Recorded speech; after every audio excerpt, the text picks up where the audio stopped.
راز 6. توافق پذیری یا ساز مخالف.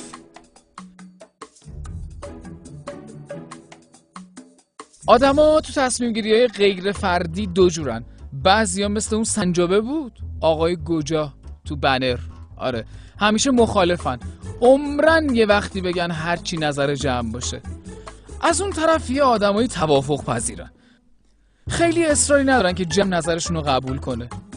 ازدواج هر جفتیشون با هم دیگه قصه خودشو داره.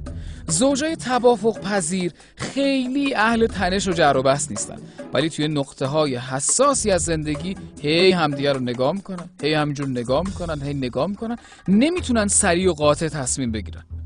مخالف خونام گرچه هست پس هم برمیاد، ولی شاید از یه جایی به بعد این جر و بحثا بشه موزیک بک‌گراند زندگی، اذیتشون کنه.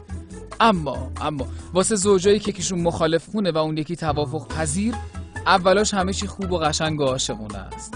یه طرف تصمیم میگیره، اون یکی اجرا میکنه، ولی چند سالی که بگذره ممکنه طرف مطیع از خودش بپرسه ای بابا، یعنی یه بار نباید حرف من باشه؟ و حس بدی بیاد سراغش و از یه جای زندگیشون بزنه بیرون. خلاصه هر انتخابی که میکنین حتما باید از این لحاظ هم حواستون به عاقبتش باشه.